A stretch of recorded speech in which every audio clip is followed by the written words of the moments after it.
guys, Coach Julia here. This is your third daily shoulder mobility and health workout. Okay, it's a brief little series that you can go through that's going to help improve your shoulder health, stability, strength, all that good stuff that we need in order to warm up or to rebuild some strength after something like an injury. So I have some stuff with me today. I'm going to need either a box or a bench.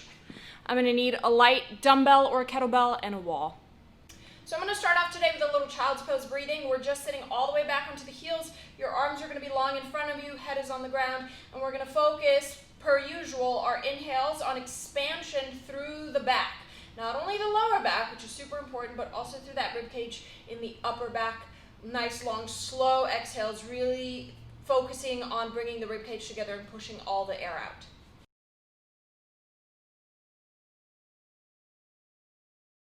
The second movement that I'm going to do is something called an air guitar. So this, I'll start in a side lying position with my knees bent to 90 degrees. I'm going to have my arms straight out in front of me, and then as I go, I'm going to reach that top arm forward and try to create a nice big semicircle around my head as I twist and move from my upper back.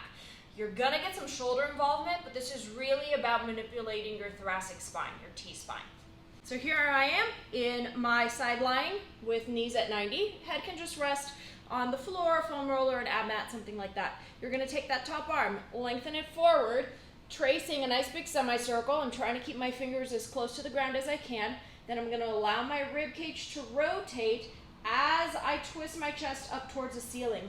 My arm is just going across my body to the opposite side. Then I'm going to bring it back across and start again.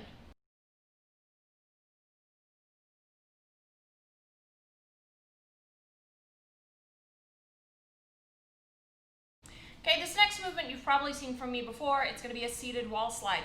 Again, I want to sit so that my back is completely flat against the wall, from low back to mid back to the back of my head.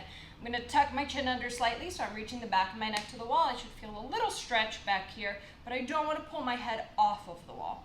Then from there, I'm going to take my arms out to 90 degrees, trying to maintain those points of contact. Low back, mid back, upper back, back of the head. And then I exhale as I reach my arms up. Inhale, come back in. Exhale, ribcage drops. Trying to maintain as much contact with the wall as I can.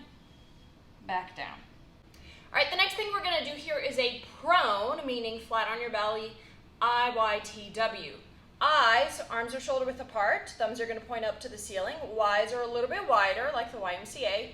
T's are straight out to the side, and then W's are going to come in like a little field goal. We're going to do a few reps of each, and then move on to the next.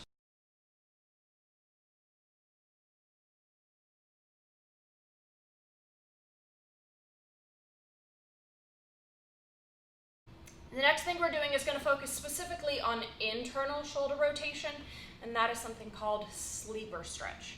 So again, we're back in that side lying position. This time you're going to take your bottom arm, right, and if you can see here, I have it bent to 90 degrees. So my elbow's in line with my shoulder, and then my fingers are pointing up towards the sky. I'm relaxing my head. I'm going to take my top hand and just encourage that hand towards the ground. Again, I'm reaching my fingertip towards me, but I don't want the back of that shoulder to gap up off the ground. So if I've suddenly kind of sat up and created all this space in the back of my shoulder, I'm going to take it back down and just go as far as I'm able. For now, we're just going to hold this position. If you feel like it's starting to cramp up, just move it around a little bit and then come back. The next two exercises are loaded. This first one is a Turkish get-up. It is probably one of my favorite movements for integrating shoulder stability with other moving pieces, because our bodies are not just singular limbs kind of living on their own. So we have to be able to integrate the range of motion that we want out of our shoulder, the stability that we want out of it, with the rest of our body moving. So I'm going to start with the bell on my side. I'm going to use both arms to load it onto my body to rack it. Whatever side I'm holding the bell on, that same knee is bent. My opposite arm and leg are out at a 45-degree angle. From here, I'm going to go ahead and press and set that bell in a nice stable position.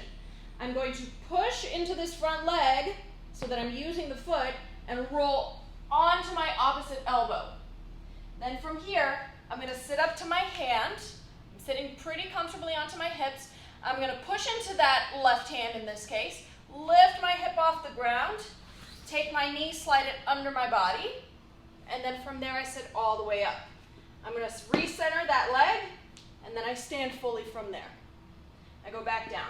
Knee, hand reaches beside me, leg slides under, roll elbow, all the way down.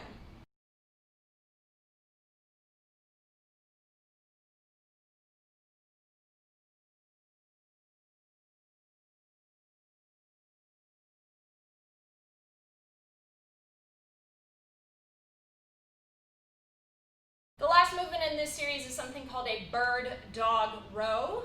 So I want either a box or a bench that gets me high enough off the ground. I'm going to be in a bird dog position, which is normally a core stability exercise where we reach opposite arm, opposite leg.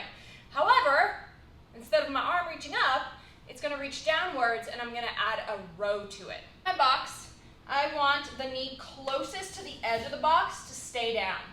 My opposite leg is going to extend backwards behind me, and then the opposite hand is going to stay on that bench or that box. So I have my right knee down, my left hand down. I should be able to balance here. If you have the opposite hand down, chances are it's going to be hard to balance. Now, with that free arm, I'm going to take my bell, I'm going to reach it down off of the box, maintaining my nice strong core, and then I just add a row. When I switch sides, I also have to switch which arm and leg end up being my support leg. So give that all a shot. Again, we start from simple body weight exercises that really focus on breathing to gradually and progressively adding load and making it more complex, so we start to integrate shoulder function into what the rest of your body is doing. If you like, leave a comment, let me know what other stuff you want to work on, and as always, subscribe.